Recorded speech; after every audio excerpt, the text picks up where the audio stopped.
Imagine a phone so powerful it could rival your desktop computer.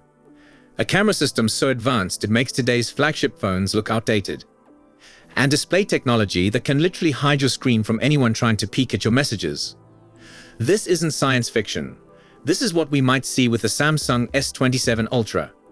I am talking about a phone that could completely change what we expect from mobile devices. And today, I'm going to break down everything we know so far about Samsung's upcoming flagship monster.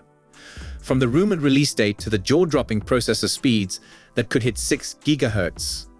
We will explore the camera upgrades that could finally give us the leap we have been waiting for. And I will help you decide whether you should wait for this phone or grab something available right now. So stick around, because by the end of this video, you'll know everything about the S27 Ultra that Samsung doesn't want you to know yet. Let's start with the question everyone's asking. When can you actually get your hands on the S27 Ultra? Based on Samsung's track record, we're looking at an early 2027 release.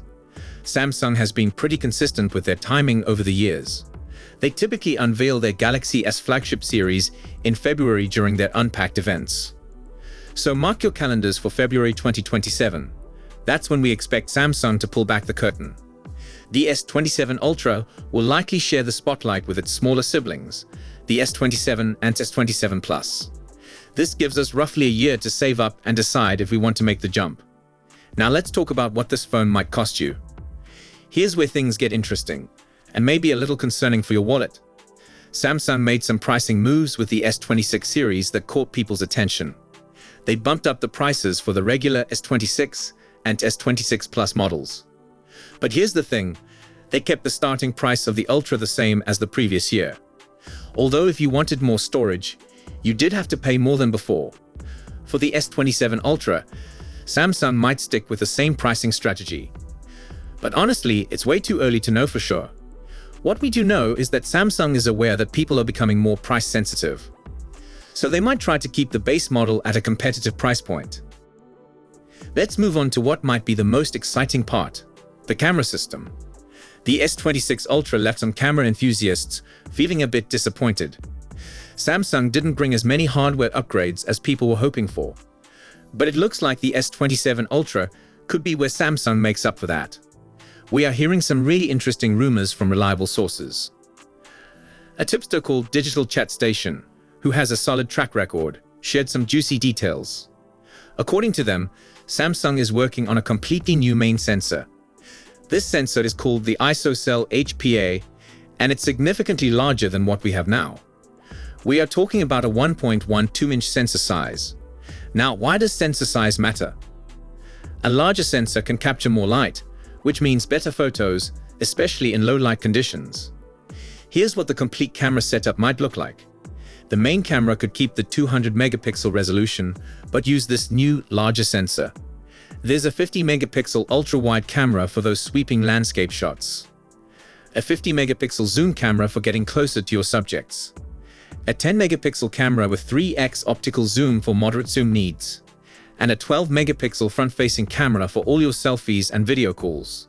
But wait, there's more to this sensor story. The new sensor might support something called LOFIC technology. This tech allows the camera to capture images with a much wider dynamic range. In simple terms, you'll get better detail in both the bright and dark parts of your photos. Another reliable leaker, ISOCELL, added another layer to the story. They suggest Samsung might use a modified version of the sensor. This modified version could be called HP6 and might measure 1.3 inches. The cool part is that it could maintain the performance of the larger sensor while being slightly more compact. ISOCELL also mentioned that Samsung plans to upgrade 3 sensors on the S27 Ultra. The main camera, ultra-wide camera, and front camera are all getting upgrades. The regular telephoto camera might stay the same, but the periscope camera could get improvements too, possibly with a wider lens aperture. A wider aperture means more light can enter the camera, leading to better performance in challenging lighting conditions. Let's talk about storage options for a moment. Samsung will likely stick with their tried and tested storage tiers. We can expect 256 gigs as the base option, 512 gigs for users who need more space for photos, videos, and apps, and 1 terabyte for power users who want to store everything locally. There's no word yet about Samsung pushing storage capacities even higher. But honestly, 1 terabyte is already more than most people will ever need on a phone. Moving on to design.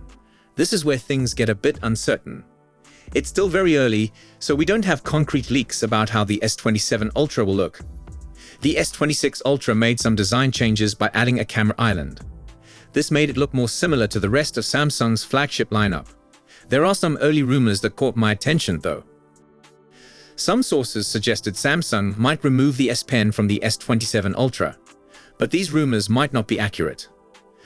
Samsung kept the S Pen with the S26 Ultra, even though they removed some of its Bluetooth features. The S Pen is such an iconic part of the Ultra series that removing it would be a huge surprise. Here is something really cool that might come to the S27 Ultra.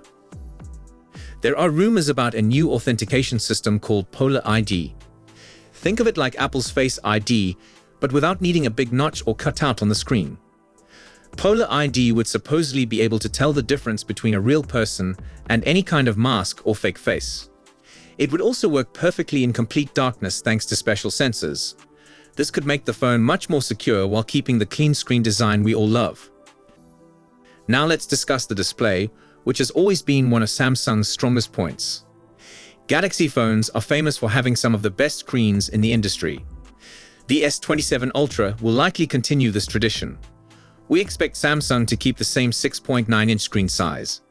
It will probably be a dynamic AMOLED 2x display with an adaptive refresh rate. The refresh rate can go as low as 1 Hz to save battery when showing static content, and it can ramp up to 120 Hz for smooth scrolling and gaming. The S26 Ultra introduced a privacy display feature that was pretty impressive. This feature can actually hide your screen content from people trying to peek over your shoulder. You can configure it to hide just certain parts of the screen, like notifications, or you can hide the entire screen when needed. The S27 Ultra will most likely keep this feature and maybe even improve it. Battery life is always a concern with flagship phones packed with powerful components. Unfortunately, we haven't heard specific details about the S27 Ultra's battery yet. Samsung has been using the same 5000 mAh battery size for several generations. Many people feel that Samsung is overdue for a battery capacity upgrade. Hopefully, the S27 Ultra will finally bring a larger battery. The S26 Ultra kept the same battery size, but did upgrade the charging speed to 65 watts. The S27 Ultra will likely maintain these charging speeds or possibly make them even faster. Let's talk about software and the brain of the phone, the processor. The S27 Ultra will probably come with One UI 9.5 running on top of Android 17. Samsung will likely pack in even more AI features than we see today. The S26 Ultra brought AI-powered screenshot analysis and enhanced Galaxy AI capabilities. Samsung's digital assistant Bixby also got some upgrades. We can expect Samsung to continue this trend of adding more AI features with each generation. They will also likely maintain their promise of 7 years of software support. Now here is where things get really exciting, the processor rumors. Digital Chat Station shared some incredible information about the S27 Ultra's chip. The phone might be powered by a custom Snapdragon 8 Elite Gen 6 Pro processor. This chip is rumored to be built on a 2nm process. Qualcomm might split the Snapdragon 8 Elite Gen 6 into standard and Pro versions. The Pro version could be absolutely insane in terms of performance. We're hearing about clock speeds that could reach 5 to 6 GHz. To put that in perspective, that's approaching desktop computer performance levels. If these rumors are true, the S27 Ultra could be one of the most powerful mobile devices ever created. The Snapdragon 8 Elite Gen 6 would be the successor to the Gen 5 chip in the S26 Ultra. Samsung has been using Snapdragon processors exclusively for the Ultra models worldwide. They will likely continue this strategy with the S27 Ultra. So should you wait for the Galaxy S27 Ultra or buy something now? Here's my honest advice. You should wait if you're not urgently in need of a phone upgrade right now. If your current phone is working fine and you can wait about a year, it might be worth it. The potential camera upgrades and that incredibly powerful processor could make the wait worthwhile. You should not wait if you need a new phone immediately. The S26 Ultra is already an excellent device available right now. Also, if you just bought a recent flagship phone, including the S26 Ultra, there's no need to wait. The improvements between the S26 Ultra and S27 Ultra probably won't be revolutionary. They will be significant, but not enough to justify upgrading from a recent flagship. The S27 Ultra is shaping up to be an incredible device that could push mobile technology forward. From the rumored camera sensor upgrades to those mind-blowing processor speeds, Samsung seems to be preparing something special. The new Polar ID authentication system could change how we think about phone security. And if those 6 GHz processor speeds are real, we might be looking at the first truly desktop-class smartphone. But remember, these are still rumors and leaks. Samsung could change their plans, and some of these features might not make it to the final product. What do you think about these Galaxy S27 Ultra rumors? Are you excited about the potential camera upgrades, or are you more interested in that incredibly powerful processor? Let me know in the comments below what feature you're most looking forward to. If you found this video helpful, give it a thumbs up and subscribe for more tech news and rumors.